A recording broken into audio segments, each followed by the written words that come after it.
Alright. Welcome back, my people, to the segment, alright? Now, this is breaking news. It has now come to my attention that the Prime Minister is now a billionaire. Yeah, the allegations that has been brought against him, my people, it seems as if that persons are now saying, how can a man come from such humble beginnings who could not pay his student loans amass so much money?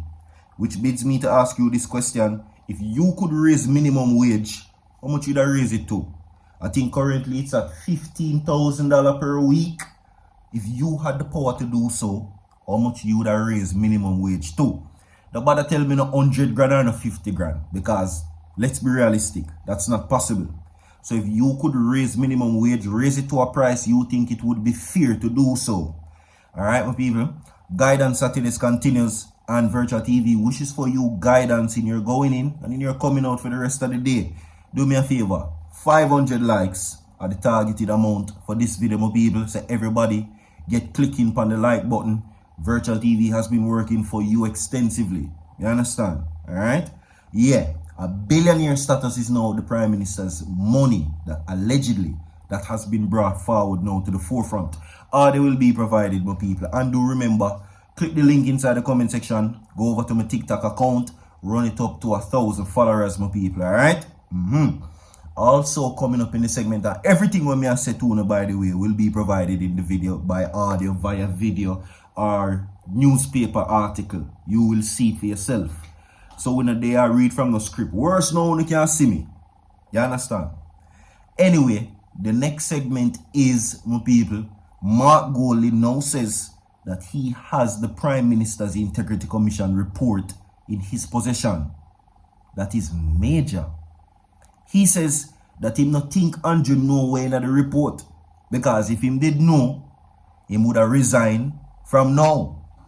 Mark Golding has got a whiff of the report. He has it in his possession, some 127 pages, and he has read it, allegedly is what he says. And also coming up in the segment, my people, Vybz Kartel Phono, where Delroy Chuck says, let the people decide. Chuck weighs in on Cartel Curry taking stage at PNP conference is the headline. Share the video again, my people. Most importantly, subscribe to the channel.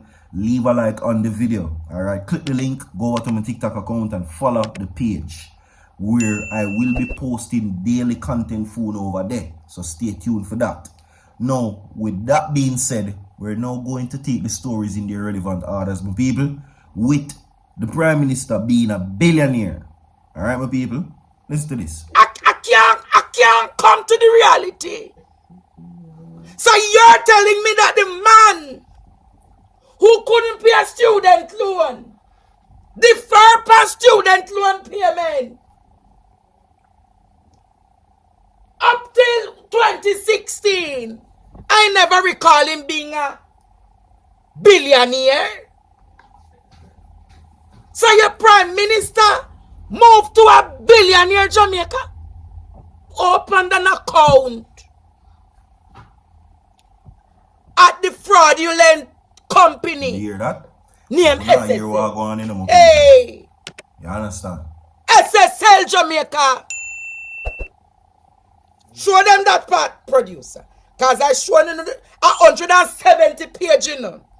But I'm going through, he opened an account at SSL. Alright, so there you go. Now it now comes to question about the Prime Minister's finances and how he acquires them for not only regular common people, but for also the Integrity Commission. Right? They're now saying for your money come from as he likes to share, because he says that he doesn't wear his upbringing. But you surely love to talk about it though, my general. Even though if you say you don't wear it, you like to remind everybody that you come from Spanish Town in a 1-bedroom house. I have heard it tirelessly. I have heard it tirelessly time and time and again. We share it in Parliament. And just for make you know this, they're saying that it does not add up. The thousands of US dollars that are being transferred from bank account to bank account and filing nil allegedly on tax returns. That is what is up for questioning, my people. Right? So much so now that he has been referred allegedly to the FID. But not only that, banking institutions are being referred to further investigations. Also, we have one such bank, allegedly, is Barita. Now, Barita is what they're saying is now referred for further investigation for, I think, a $21 million loan, somewhere in the 20s. They're saying that how is this possible? So, money and the acquirement of money is the big issue. When this is what me hear people say, no, I have no heard persons saying that it seems as if that the prosperity what the Prime Minister promised him never really tell you how we they promise it to. Think about that. The prosperity, what many persons are saying, is that he promised to do well. It doesn't. He didn't say who him did promise the prosperity to, because it not seems as if the people them. They're saying that it seems as if that the Prime Minister promised the prosperity that he campaigned about in Clarks to himself, because Jamaicans now feel the prosperity. So I'm going to ask one of the people, are you feeling the JLP's prosperity that they're speaking of? Or that they were talking about? That is the question. Are you feeling the prosperity that the JLP promised earlier when they were campaigning for votes to win both local and general elections?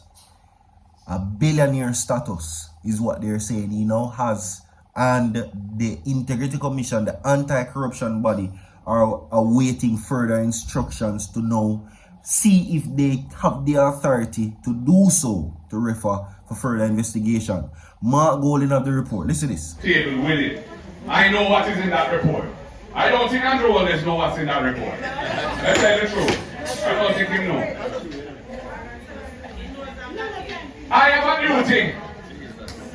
As the president of the People's National Party and leader of the opposition in this country, which is a constitutional position, to hold the government to account. And when I see things are happening or I read from credible sources, things that are going wrong and must be exposed, where there's accountability and people are held to account for their wrongdoings, I have an obligation to speak to it. So nobody telling me about a lawsuit. Me no business with that. I am a lawyer. We know them things they go. So they bring on what we want to bring on. We can talk about the things that we in that report. Alright, so there you go. Now, is it legal? Were some rules breaking for the opposition to get the report? I don't know. Is it protocol for them to get the report? Me can't tell you. But how him get the report, I don't know. Me can't tell you that. But he says that he has read the report. And I would assume that he being the leader of the opposition, which he is now saying he has the report, would not only be the only person entitled to read the report. I am assuming that members of the People's National Party read the report also and would likely have more insightful information as it relates to the reading of the report. And the only thing him say, if Andrew know when that report there, him resign from now. You understand?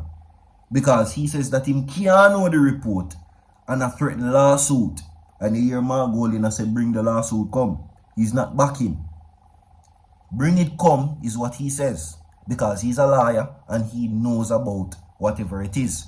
But he says that, because remember that the instructions given to the attorneys by Andrew Holness was for them to basically file a defamation suit, right? Right. Now, that was also said that was based on the press conference that the PNP had about the Prime Minister knowing or not knowing about when he was investigated for illicit enrichment. According to them, they're saying that he allegedly knew all this time. So they are not backing. And if they were warned that there will be a defamation suit on that particular subject and them still continue for press, it tells you that they're willing to risk it all. And as you hear him say a while ago, him now stop talk about the things them. And when him see something wrong, he's going to speak about it. Like and share the video, we have more to come. To know this, can Vybz Kartel secure a win for the PNP? That is the question. Because that's what people, PNP supporters are banking on. Right? However, Delroy Chuck says it is up to Jamaica to decide whether or not Opposition People's National Party erred in inviting popular entertainer Vybz Kartel, who had a murder conviction overturned on a technicality. So the Justice Minister allegedly is quoted in this article saying that Vybz Kartel is a murder convict, which had his case overthrown, but on technicality, if you know what that means. So in the eyes of the JLP, Vybz Kartel is a criminal. He also questioned Chief Curry's appearance and what it says about the PNP's stance on the Maroons having a separate state within Jamaica. I'm telling you this already. The Prime Minister does not recognize any other sovereignty or government other than the opposition and his administration. That never sit well with the Maroon community at all. And that is why I am now thinking that they supports the PNP and Mark Goley. Don't know what kind of conversation was had. Don't know what kind of deal that was worked out. But I am quite clear, but I can't speak on it yet. Now the people of Jamaica can see what has been done and determine whether it was appropriate. The minister told the Jamaica Observer on the sidelines of an event in Hanover on Wednesday. Kartel, who raised his fist in the PNP's signature salute but did not speak, appeared on the platform with his attorney Isaac Buchanan. Now the dancehall artist spent 13 years in prison after being convicted in 2011. Chuck made it clear that he respects the court's ruling and stressed that the men walked based on technicality. Now, to the extent that the conviction was vacated, it can be said that there's no conviction, but bear in mind that the reason why he was not tried again is due to the Court of Appeal's decision on the time passed. Jesus Christ.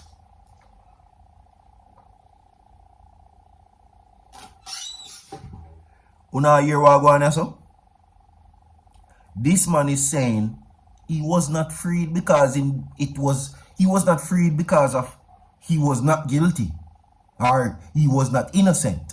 That was never the reason why he was freed. He was freed is what he says. It is based on the time that has already passed, right? And that because it was of the Privy Council.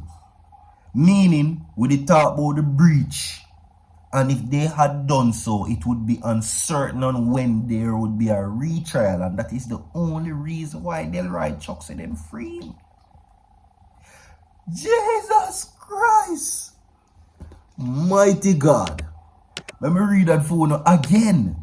To the extent that the conviction was vacated, meaning why it was abandoned or why it was over, it can be said that there is no conviction, but bear in mind that the reason why he was not tried again, meaning a retrial, is due to the Court of Appeal on the time pass. Not whether he never killed Lizard or not if the court decided he was an innocent man. No, it was never that. But it is something that many Jamaicans wonder whether the trial itself, if it was conducted with only the remaining jurors, whether the conviction would have remained and Vybz Kartel would have been in prison. Wow. And it's for that reason I'm going to end this right so. But now not more to say, because you see, while we're going to the party, it's a very dangerous segment. And I don't want to speak about it. Like and share the video, my people. Virtual TV there. The JLP, them sour. When them say when Fox can't get the grip, everybody can finish that. I'm out.